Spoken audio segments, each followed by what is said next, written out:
That's just the warning. That's what should always go on. Never try to make this at home. We're serious when we mean that.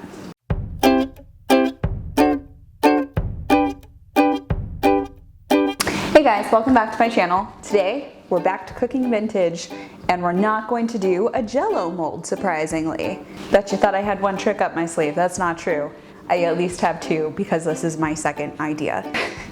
I really wanted to do something shrimp cocktail-y, because I always think of Don Draper sitting with his old-fashioned and a shrimp cocktail. But we've all had shrimp cocktail. I thought, how could I make this horrible but still being kind of inspired by shrimp? And so I'm gonna make a Swiss roll-up, but it's gonna be savory, and it's just gonna have shrimp inside of it.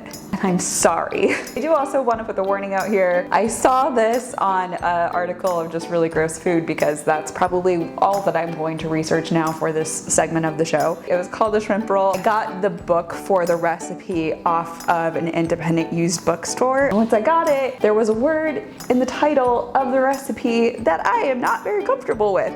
I'm only going to be referring to this as a shrimp roll. I'm not going to say the name of the corporation that I got this from, in case you did want to make a shrimp roll and support them financially. But if you did, please watch the last video and you know that you should never do that with this segment ever. Now let's get into it. Swiss rolls themselves are already really difficult because there's some sort of sponge involved. You have to get it without the cracking. You have to roll it up. We can just get into it. It's strange. We go through these weird journeys together now. The first thing that we're gonna do is 5 egg yolks.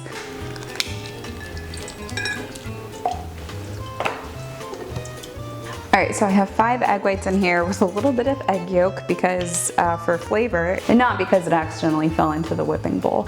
We're also gonna add half a teaspoon of cream of tartar. This helps to stabilize the peaks. I don't know how, I just know that it does, and that's why you add it. It's said to whip until stiff peak stage. What I'm gonna do is just let it go on medium for a couple of minutes. You more so wanna watch for the texture than you do for the time.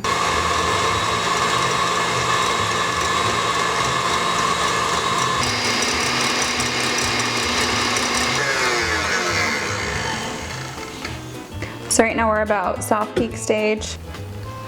Oh no, that's a little stiff, it's getting there. It's holding its shape, that's how you can tell. I'm gonna start to add a little bit of sugar. You wanna add this slowly because I read that you wanna add it slowly. All right, so we have our egg whites in, we have our cream of tartar in, and I just slowly added in the sugar. We got stiff peaks, we're moving on to the next step. It says to combine all the remaining ingredients, but the next ingredient after that is literally water. I just whipped all of this air into these egg whites. I'm gonna go with it, but it's weird. I bake a lot of cakes, I've never done this before. Sad. So we have the flour in, now we're gonna add the baking soda. Although it is weird that I just added baking powder to this. So maybe I don't need to worry about the egg whites. Why did we spend the time whipping them? Salt? Here's where we get a little weird with it. We're gonna add a teaspoon of parsley flakes. And now I'm just gonna mix it up together and fold it in, because I think I'm supposed to fold it in. Okay, so the next step is to pour this in here. I have it lined already with some parchment paper.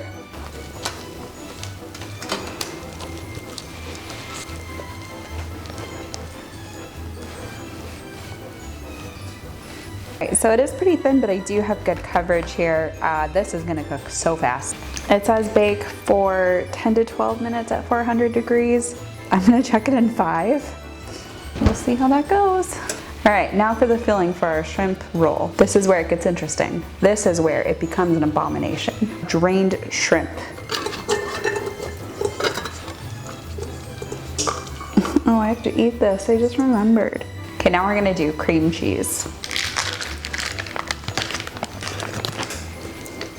All right, now we're adding some lemon juice.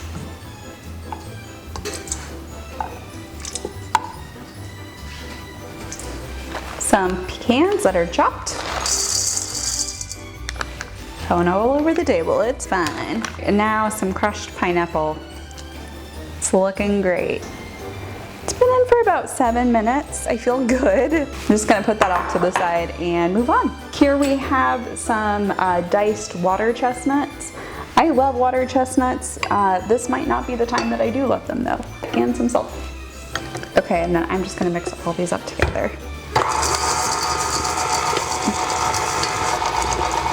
It doesn't smell bad. Now I'm more worried.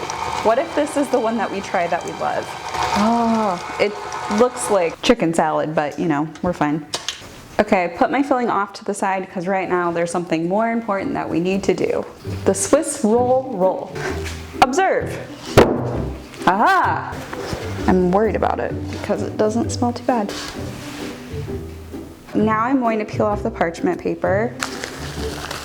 It's had a little bit to cool down. Basically what we're gonna do while it's still not completely cool, you're gonna roll it up in a clean towel.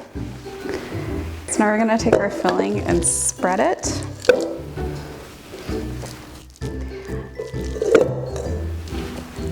I think that the mixer kind of shredded up the shrimp a little bit, which is good because for some reason those tiny shrimp creep me out when I eat them.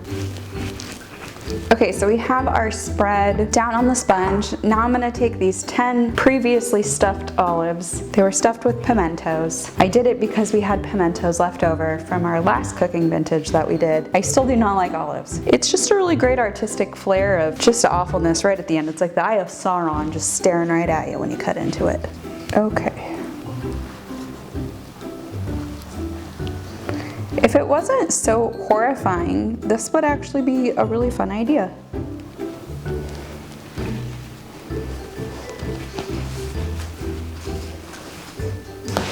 So in true 1960s fashion, the last step is to just glam it up like the abomination that we hope that it is. And we're just gonna try to make it look really pretty with some pimento cheese spread. I've never had this before, so it very well could be gross. I think this cheese spread is not super great for this purpose and will not make it look pretty, but it said to add it, so we're gonna. This is really not spreading, it's really just kind of like falling off of the loaf. All right, friends, well, this is what we came up with. Isn't she lovely? I did a thing.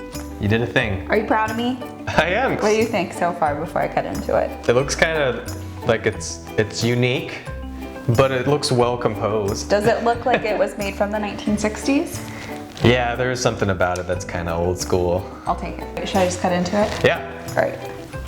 I'm gonna do a big piece. Whoa. Boom! It looks okay. It's the shrimp part that's scaring me. Oh, also it's got pineapple in it. That's weird. Yep. Perfect bite. There we go. I think I got everything on this one. Cheers. Cheers.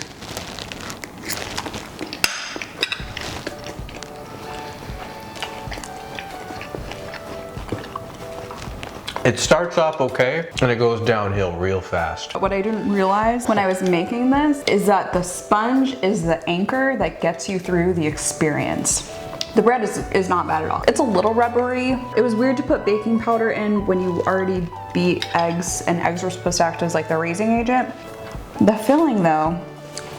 Kind of like the Jell-O one, the textures are just a mess. We've got like mush with weird little bits of crunchy parts.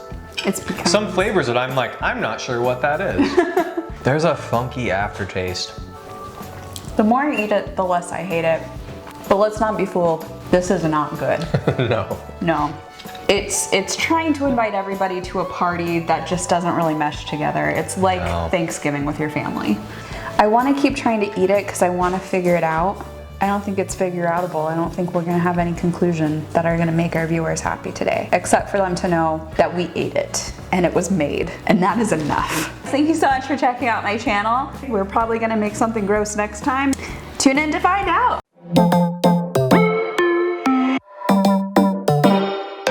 Dear sweet husband, would you like to mic up and join me over here in the laboratory?